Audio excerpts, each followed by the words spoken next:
Hi, Betty Conroy here. I'm the facilitator of the family program, and I want to give you a little bit of a view of some of the things that we go through in the program, how we educate families about addiction and the process of recovery. So the first thing I want to show you is how we move from experimentation through to addiction, and yeah, we'll start with that.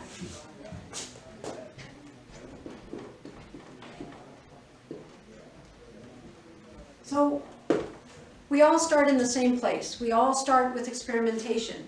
Some people get curious, they see other people doing it and they say to themselves, wow, I wonder what that's about.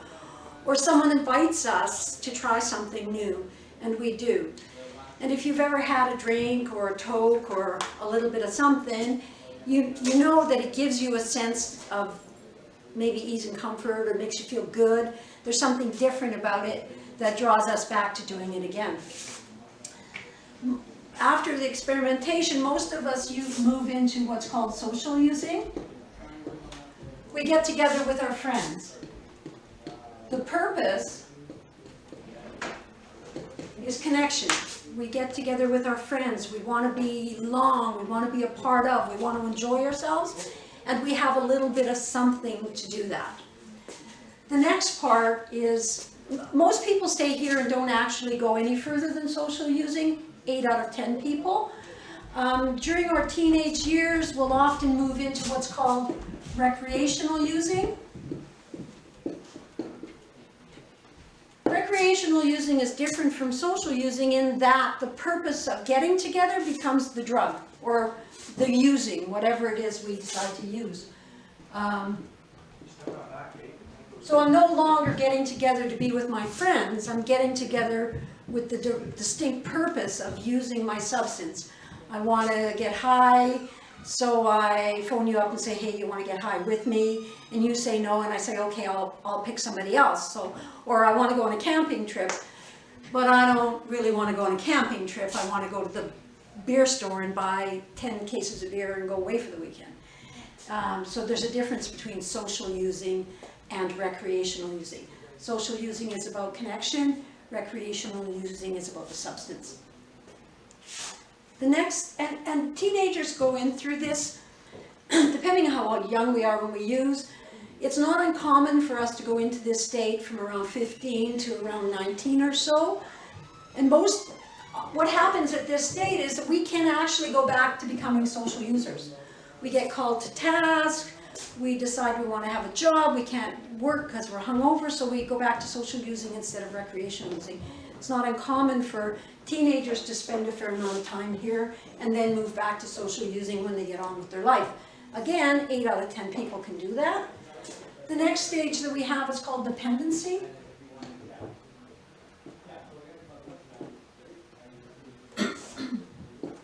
How you know you've become dependent on your substance of choice? The words become, I need a little pick me up, I need a little calm me down, I need to relax, I need to zone out, I need. And then the other thing that goes along with dependency is isolation. I no longer need people to use with. I prefer to use on my own. I go to the garage and use, I go to my room and use, I go to the park and use, but I use on my own. I use before I go out. If I do still go out with friends, I use before I go out. And then I don't stay out long and I come home and I use again. Dependency doesn't necessarily, it looks a bit like addiction. It's consistent. Oftentimes we will use daily or several times a week. We might even get drunk on a regular basis or get high on a regular basis. But the difference about what happens with dependency is, given a good enough reason, I can go back to social using, right?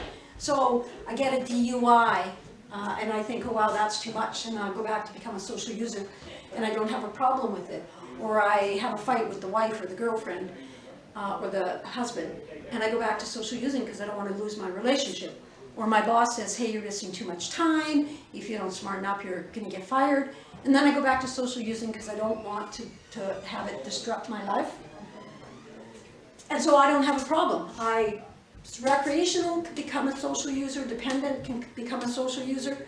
But when we've crossed the line into addiction, and why I say cross the line is because my belief is that our brain actually changes and creates the need for substance use, and I'll explain more about that in another one of our little videos. But when we've crossed the line into addiction, we want to be social users. We want to be in connection with our friends. We want to be able to use our substance, and we want to do it regularly. So what we try to do, the difference between dependency and addiction is this: an addict will try to become a social user and will fail. And then an addict will try again to become a social user and fail. And the addict will try again. And what happens is each time we try and we fail, our bottom gets more significant, more painful. We lose more. I mean, everybody knows what an absolute low bottom addict looks like, right? Eventually, if we keep trying to use socially and failing, that's where we end up. But this is the process of addiction. We all start at the same place. Most people are social users. Teenagers go into recreational use, eventually come out of it. Some people go into dependency, eventually come out of it. And addicts move right through to addiction. We can't stop. We don't know how to stop. We want to stop, but we just can't do it. We try to stop hundreds of times, and every time we try and start and fail, our addiction gets worse. So that's that. Thanks.